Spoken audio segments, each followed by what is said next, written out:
iniciamos la última doctrina fundamental y es la doctrina de eclesiología. Eclesiología. Así que bueno, espero que usted tenga, lo repito, papel y lápiz en casa y por supuesto su Biblia, porque pues inmediatamente vamos a hablar un poco de esta materia que sería la que sigue. Hay otros muchos temas que me gustaría que consideráramos, pero creo que lo vamos a hacer después y bajo otro título. De hecho, de antemano, pues no sé, quiero invitarles a que pues usted nos sugiera de pronto aquí en el chat qué temas quisiera que abordáramos, aprovechando estos miércoles que se han convertido, pues aunque yo sé que no soy buen maestro como tal, termino siempre predicando, pero ¿qué tal si usted, no sé, nos anota ahí a pie de página en el chat? ¿Qué le gustaría? ¿Qué tema le gustaría que empezáramos a tratar? Por ejemplo, podemos empezar un cursillo acerca de escatología, de Apocalipsis puntualmente, o de temas escatológicos, especialmente por el ambiente geopolítico en el que estamos viviendo, o bueno, otros temas. Si gusta puede anotarlo ahí, después lo leeremos con la ayuda de Dios. Pero por hoy vamos entonces con la ayuda de Dios a empezar el tema que corresponde para esta noche, que es el tema de eclesiología o doctrina de la iglesia. Ese es el tema que vamos a abordar en este momento inmediatamente. Y lo quiero hacer con base a un texto que está en la primera carta del apóstol Pedro, capítulo 2 y versículo 9, que dice de la siguiente manera. Voy a leerlo para ustedes. Mas vosotros sois linaje escogido, real sacerdocio, nación santa, pueblo adquirido por Dios, para que anunciéis las virtudes de aquel que nos llamó de las tinieblas a su luz admirable. Ese va a ser el texto de base pues, que vamos a usar para esta doctrina. Y permítanme orar un momento. Padre, yo te doy gracias por este tiempo que nos has regalado, no solo hoy, sino te doy gracias por todos estos videos, estas transmisiones que hemos estado llevando a cabo en relación con doctrinas fundamentales. Gracias, Padre, porque hasta aquí nos has ayudado, nos has guiado, nos has bendecido. Y hoy que entramos ya a la recta final de estas doctrinas, yo te quiero pedir la guianza, la sabiduría. Permite que al abrir mi boca me sea dada palabra, Señor, y que todos los que están escuchándonos o viéndonos a través de estos medios, Padre, sean bendecidos de manera muy especial. Reprendemos cualquier obstáculo, oposición, tiniebla, y te pedimos, Padre, la presencia del Espíritu Santo para que tanto al hablar como para el escuchar y para aplicar la palabra en cada corazón, pues esté la presencia de tu Espíritu Santo haciendo toda esta operación, sin el cual, sin tu presencia, nada podemos hacer, Padre amado. Todo esto lo pido la libertad del Espíritu Santo, y te agradezco profundamente por permitirme este privilegio inmerecido de compartir tu palabra en el nombre de Jesús. Amén y amén. Bien, mis queridos, entonces iniciamos eclesiología. Es una doctrina fundamental, ya que la idea de la iglesia es una idea muy bíblica. Quizás para los llaneros solitarios, es decir, para aquellas personas que creen que no necesitan una iglesia local, quiero decirles que la iglesia, el término eclesía en griego, es muy tratado especialmente en el Nuevo Testamento. Es una palabra muy neotestamentaria. Y esta palabra eclesía o iglesia está realmente 114 veces en el Nuevo Testamento. Y de esas 114 veces, 110 veces se refiere a la iglesia local. Y solamente 4 veces a la iglesia universal o a la iglesia en general. De manera que si hablas de un tema 110 veces es porque es un tema muy relevante, muy importante. Y la iglesia fue la idea de Dios desde el principio. Recordemos que que el Señor viene a establecer su iglesia, y especialmente tenemos por principio que se establece en el día de Pentecostés con la venida del Espíritu Santo. Se establece esta otra dispensación de la gracia e inicia este periodo de la iglesia. Y había mucho que decir de la iglesia, pero muchísimo. Aquí se abre todo tipo de otras doctrinas, porque podríamos hablar del futuro de la iglesia, y ahí por supuesto que tendríamos que hablar de escatología. Podríamos hablar de las reglas internas de la iglesia, que las vamos a tocar pero muy someramente. Podemos también hablar de las ceremonias dentro de la iglesia, que son cosas como el matrimonio y demás, o los sacramentos dentro de la iglesia, como lo son permítame esa palabra, sacramento u ordenanza, como lo son la Santa Cena o como lo son el bautismo, etcétera. Realmente no exagero con decir que aquí se abre un abanico de posibilidades doctrinales muy importantes que después con la ayuda de Dios vamos a abordar.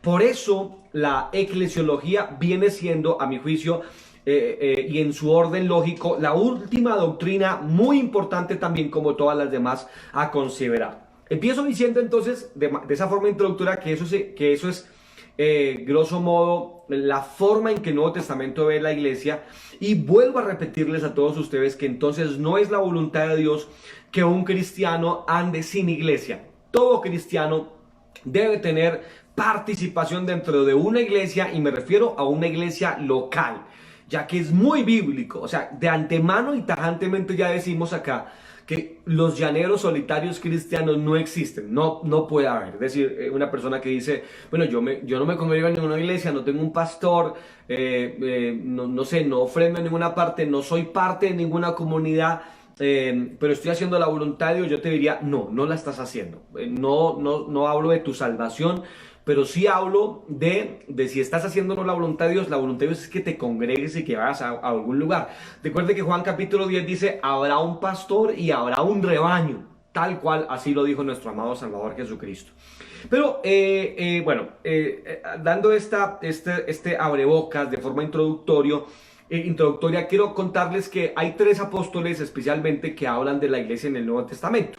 Estos son, por supuesto, el apóstol Pablo, el apóstol Juan y el apóstol Pedro. Ellos 3 hablan bastante de iglesia en sus cartas y en sus epístolas. Debo decir que para el apóstol Pedro la iglesia es una especie de edificio.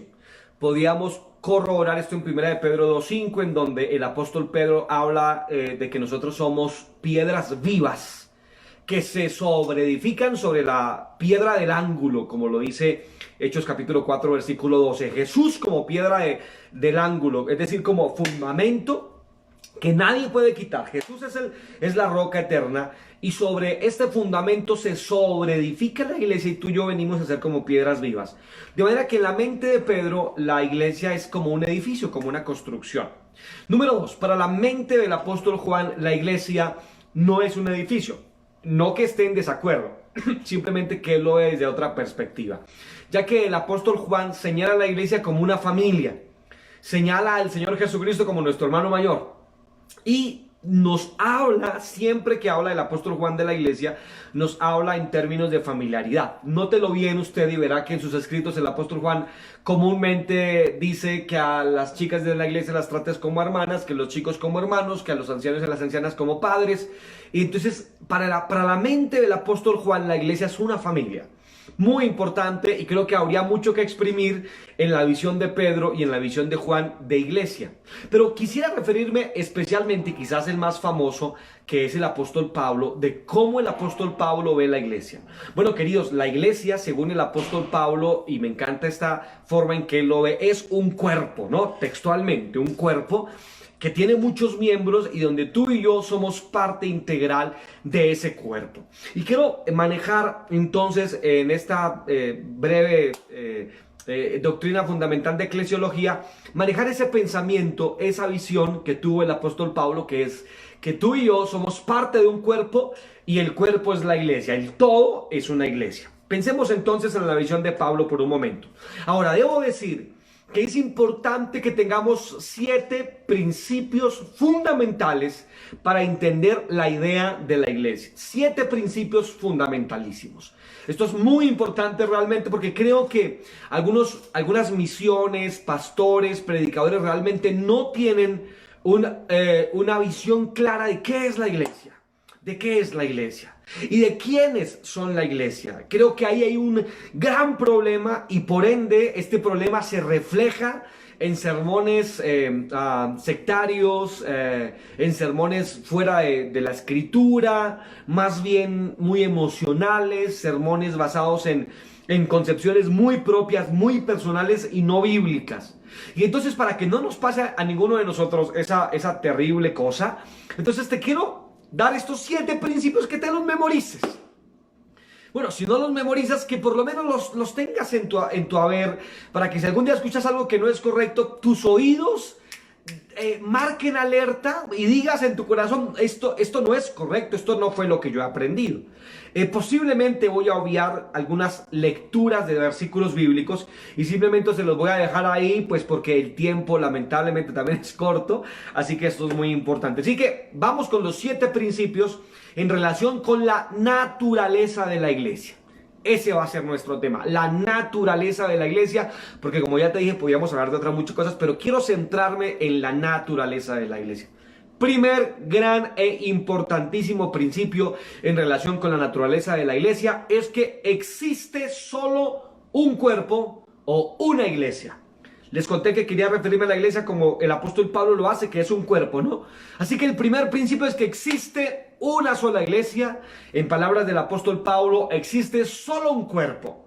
Esto es muy, pero muy importante. Y pensando en que existe solo una iglesia, me estoy refiriendo a la iglesia universal. Les dije al principio que la palabra iglesia se cita en el Nuevo Testamento 114 veces. 110 veces se refiere a iglesias locales y solamente 4 veces a la iglesia universal. Ahora quiero referirme a esas 4 veces en que la Biblia, el Nuevo Testamento, menciona la iglesia como un todo y como una sola institución, no como 2 o 3 o 4. De manera que el primer gran principio es que la iglesia es una sola. Voy a permitirme leer para señalar este primer punto, lo que dice 1 Corintios capítulo 12 y versículo 13, en donde se nos dice lo siguiente: porque por un solo espíritu fuimos todos bautizados en un cuerpo, sean judíos o griegos, sean esclavos o libres, a todos se nos dio de beber un mismo espíritu. Y este versículo es impresionante porque aquí la escritura dice que existe un solo espíritu por el cual fuimos llevados a ser parte de un solo cuerpo, seas griego, seas judío, seas esclavo, seas libre, que era el contexto del apóstol Pablo. Pero yo te puedo decir fácilmente, seas colombiano, seas venezolano, seas de otra parte de la tierra, nos estás escuchando desde Panamá, desde España, no importa quién seas, somos parte de una sola iglesia, solo una iglesia, solo una iglesia. De manera que todos hemos sido añadidos por el mismo espíritu a esa única iglesia. Déjenme decir aquí un paréntesis, de manera que solamente, escúchame bien esto, solamente Dios entonces conoce esa única iglesia. Pueden ser de diferentes misiones, que no quiero citar nombres acá, porque a veces citando nombres lo que hago definitivamente ya es fragmentarla. Pero independientemente de la misión o el rótulo que se tenga al frente de los templos, de los locales, somos una sola iglesia. Este es el primer principio muy importante que todos y cada uno de nosotros debemos tener en cuenta. Y esa única iglesia solo la conoce el Señor Jesucristo. De manera que debes tener cuidado cuando le digas a alguien, ese fulano de tal o ese perenceo, creo que no son iglesia. O tienes que tener cuidado. Tienes que tener mucho cuidado porque la iglesia solo la conoce el Señor. Y quiero desde ya decirte entonces que toda esta iglesia es una, no se fragmenta, es por la que viene Cristo, solo es un cuerpo, una sola iglesia. Es tan simple como esto: si no eres salvo, entonces no eres iglesia, pero existe solamente una iglesia. Y un segundo elemento que quiero citar en relación con que existe una sola iglesia, es que todos entonces y en consecuencia debemos guardar el vínculo de la unidad de esa iglesia. Efesios capítulo 4 y versículo del 3 al 4 dice lo siguiente: solícitos, óigase bien esto, solícitos en guardar la unidad del espíritu en el vínculo de la paz. Eso me encanta, vuelvo a repetírselos. Estoy leyendo Efesios 4:3. Solícitos en guardar la unidad del espíritu en el vínculo de la paz. Luego remata la escritura diciendo: un cuerpo y un espíritu, como fuisteis también sellados en una misma esperanza de vuestra vocación.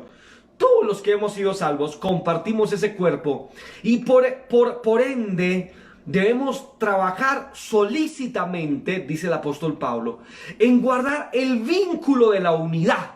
te diría entonces por aplicación que todo aquel creyente, pastor, denominación, autoridad espiritual que haya, que trate de fragmentar la iglesia, dividirla, sacando verdaderos cristianos de la misma, exponiéndolos al mundo y al vituperio público, es incorrecto lo que está haciendo. Está yendo en contra del primer gran principio de la naturaleza de la iglesia, es que somos uno en Cristo.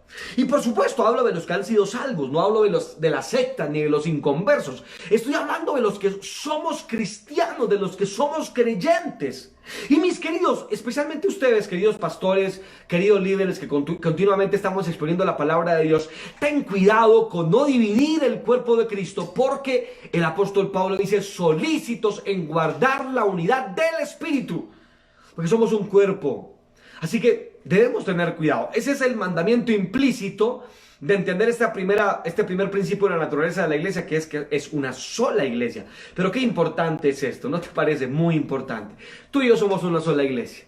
Y qué lindo es a veces encontrarnos con hermanos que ni sabíamos que existían. Vamos a otro país, vamos a qué sé yo. Estuve hace algún tiempo en una comunidad indígena en el Bichada, en una zona que se llama Piñalito. En Piñalito fueron alrededor de unos 800 indígenas de Piñalito y de otras comunidades cercanas. Estuve dando unos cursos allá a algunos hermanos, y entonces en los cultos era muy especial. Ellos cantan demasiado. Recuerdo que empezábamos el culto como a las 6 de la tarde. A veces entregaban el micrófono para predicar a más o menos a las 10 de la noche, es decir, que podían cantar 4 horas seguidas. Y entonces habían unos coros tan lindos y yo lloré, me los gocé, no entendí nada, pero sentía la presencia de Dios y sentía que ahí estaba el espíritu que nos vincula al cuerpo, aunque ni sepas que están cantando, ¿verdad? Así que es precioso. Esto es muy importante, muy importante. Segundo principio acerca y en relación con la naturaleza de la iglesia es que, como existe una sola iglesia, número 2, existe una sola autoridad sobre esa iglesia.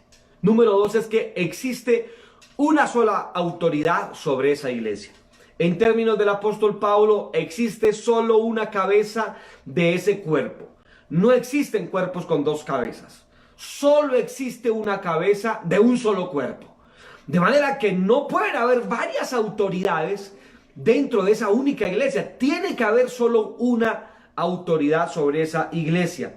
Y estoy refiriéndome a Cristo, por supuesto. Cristo como única cabeza, como única autoridad del cuerpo que es la iglesia.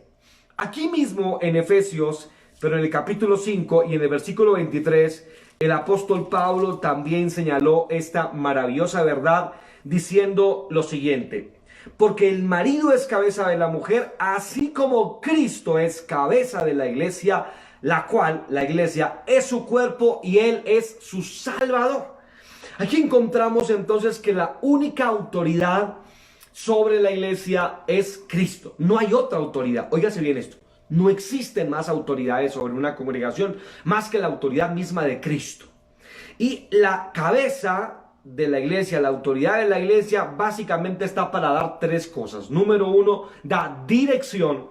Número 2, da razón. Y número 3, por supuesto, da la autoridad. Luego, Cristo da dirección a la iglesia, da razón de ser a la iglesia y finalmente da autoridad a la iglesia. En palabras prácticas, Cristo es el que direcciona a la iglesia a todo propósito. Es Él, no soy yo, ni es nadie. De hecho, el triunfo de un líder es encontrar cuál justamente es la dirección que Cristo quiere darle a su iglesia. Nuestra oración cotidiana para los pastores debe ser profundamente esa: Señor, ¿cuál es tu dirección en relación con esta iglesia? Y dirígeme hacia ella, por favor. Pues Cristo da dirección. Número 2, Cristo da razón a la iglesia. Y me refiero a razón en dos direcciones. Número 1, a razón de ser. Es decir, que la razón de ser de la existencia de la iglesia es Cristo mismo, ninguna otra. Recuerden que 1 Pedro 2:9, donde empezamos a leer, dice que el Señor nos pasó de muerte a vida y nos sacó de las tinieblas a su luz, para que mostremos las virtudes de aquel que nos llamó justamente de esas tinieblas a su luz admirable. Luego, la razón de la iglesia es mostrar a aquel que nos llamó de las tinieblas. Cristo es la razón de ser de la iglesia. No hay otra razón. En palabras prácticas, en palabras menos técnicas, pues la iglesia no está, como dijo Spurgeon, para ser el azúcar de la gente, sino la sal de la tierra. Y la sal a veces es escupida, pero sigue siendo sal.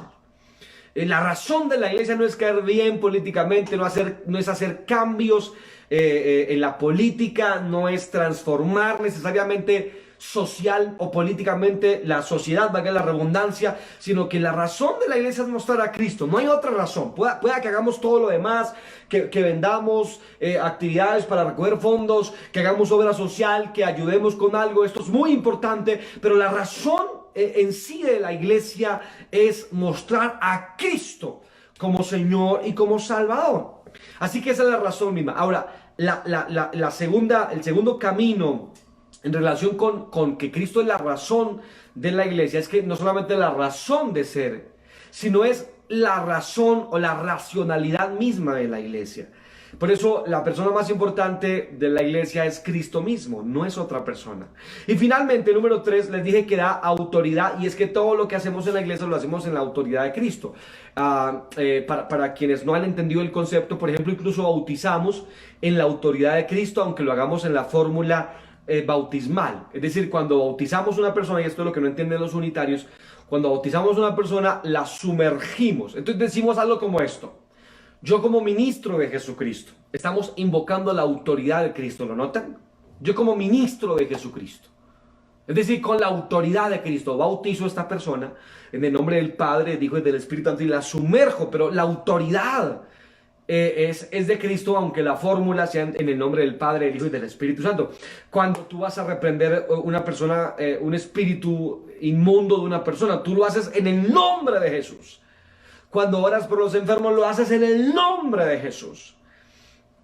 Cuando oras al Padre por algo, lo pides en el nombre de Jesús. Toda obra y todo ministerio en la iglesia lo hacemos con la autoridad del nombre de Jesús.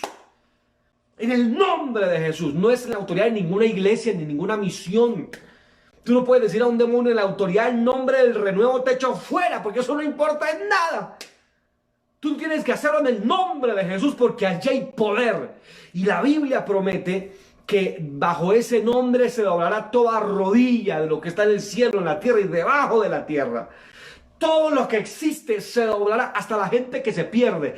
Si en algún momento lo podemos estudiar en Apocalipsis, veremos cómo la gente que se pierde y que se perderá, lo último que harán es arrodillarse y decir Jesús es Señor, y luego serán enviados a las tinieblas eternas. Pero lo último que harán serán reconocer la autoridad de Jesús. Jesús es la persona más importante. Él es el todo.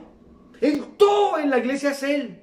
¿Sabes qué te digo? Querido pastor, querido líder, Jesús, hasta Él es el que santifica la iglesia. Ahí donde estábamos leyendo, en Efesios capítulo 5, Él dice, de hecho, voy a leerlo inmediatamente, dice, maridos, amad a vuestras mujeres, así como Cristo ama a la iglesia y se entregó a sí mismo por ella. Escucha esto: para santificarla, habiéndola purificado en el lavamiento del agua por la palabra. Escucha esto: a fin de presentársela a sí mismo una iglesia gloriosa, que no tuviese mancha ni arruga ni cosa semejante, sino que fuese santa y sin mancha.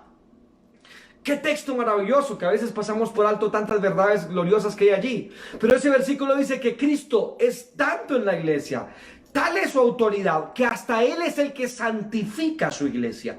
Querido pastor, nosotros no santificamos la iglesia. Predicamos la palabra, aconsejamos, sugerimos, oramos por los hermanos, les exhortamos, claro que sí también. Estamos con ellos, pero no somos nosotros los que santificamos la iglesia. Si tú creías que tú santificas la iglesia, estás errado, pues tú no puedes hacer nada en tus fuerzas sin la gracia de Dios. Jesús o el apóstol Pablo nos dice que el Señor Jesucristo se santifica a sí mismo a su iglesia, pues se quiere presentar a sí mismo una iglesia sin mancha. Luego, quien santifica la iglesia no eres tú, ni la hermanita que le da quejas al pastor, ni el hermanito que siempre está viendo los errores de los demás. Mas quien santifica la iglesia es el Señor Jesús. ¡Qué gloriosa verdad esta! ¡Qué maravillosa verdad! Desde que yo entendí esta verdad, dejé de tratar de santificar, en el buen sentido de la palabra, la iglesia. Claro que predico y estoy diciendo y estoy hablando, pero descanso en Dios, pues es Él el que al fin y al cabo santifica la iglesia en un sentido bien amplio, bien amplio. De manera que Él es la única autoridad sobre la iglesia porque da dirección, razón y autoridad a la iglesia. Todo lo que hacemos, qué glorioso, hermano, todo lo que hacemos es en el nombre de Jesús. Yo recuerdo, y creo que ya voy terminando, pero yo recuerdo, recién me convierto, me hablan algo de esto, de la autoridad en nombre de Jesús. Así que yo empecé a orar de inmediatamente y a orar y a pedir al Señor por, no sé, por liberaciones, sanidades. Y la primera con la que me encontré fue una mujer endemoniada que le habían hecho, de nombre María, lo recuerdo tanto, en Alfonso López, le habían hecho una brujería de entierro. Una misma hermana de ella le había hecho. Yo había visto a mi pastor muchas veces orar por las personas, así que fui con dos chicos más de la iglesia. Yo era el de la experiencia, tenía como unos 3 meses de convertido y los otros 2 chicos tenían menos de 1 mes de convertido, pero estaban acompañándome a las visitas, así que fui con ellos. Y cuando he orado y hice lo que la Biblia dice que había que hacer, oré por ella y dije en el nombre de Jesús, porque yo sabía que estaba endemoniada: te vas, demonio inmundo. Y cae esa mujer al suelo, hermano, empieza a revolcarse. Cosa tan impresionante. Duramos 3 horas y cuarto orando por esta señora, pero en mi mente siempre había la autoridad del nombre de Jesús. Y a veces el demonio ese gritaba y decía, ¡ay! Después les cuento con cosas, porque fue increíble. Se le hacían rombos a esta señora aquí en el cuello, hermano, como una serpiente. Y aquí en las manos también, una posición demoníaca increíble. Recuerdo que llamaba a Belcebú y le pedía auxilio. Y era una cosa petrificante. A veces abría la boca y no articulaba las palabras, otras veces sí, pero a veces abría la boca y como que de adentro le salía la voz sin articular las palabras. Era una cosa terrible. Yo 3 meses de convertido, pero no importa cuánto tengas de convertido. Ese día yo recordaba que el nombre de Jesús tiene poder, tiene autoridad. La autoridad de Cristo es tan gloriosa que la iglesia tiene que aprender a entender que su autoridad no viene de nada más que de Cristo. Si te conectas con Cristo, conectas con la autoridad. Por eso Juan capítulo 15 dice que hablando del pámpano y de la vid, ¿verdad? En la vid, el fruto de la misma separado del pámpano nada puede hacer. Y de hecho textualmente Jesús dice eso: pues separados de mí nada podéis hacer. Gloriosa verdad, gloriosa verdad. Tu autoridad viene de Jesús, de ninguna otra cosa. Nuestra autoridad no viene de la personalidad jurídica que tenemos, de la razón social. Tu autoridad no viene de que seas hijo de no sé quién, o que te congregues allí, o que es que yo sí estoy en la iglesia de fulano de tal y él tiene. Tu autoridad no viene de nada de eso. No te adhieras tanto a eso que es pasajero. Adhiérete a Jesús, pues Él te dice: separado de mí nada puedes hacer. Agárrate a Él. Asegúrate que Él está en tu corazón. Vive para Jesús. Y de ahí emanará la savia virtuosa de la autoridad de Jesús, que se irradiará también por ti mismo, pues toda autoridad viene de Jesús. Y para no dejar el tema inconcluso y finalizarlo, por lo menos este segundo punto, en ese orden de ideas, querido pastor, tú y yo no somos autoridad en sí misma en la iglesia. Somos más bien autoridad en el reconocimiento del ejercicio del ministerio y el llamamiento divino. Somos autoridad en el sentido de que yo no me llamé, tu pastor no se llamó, querido.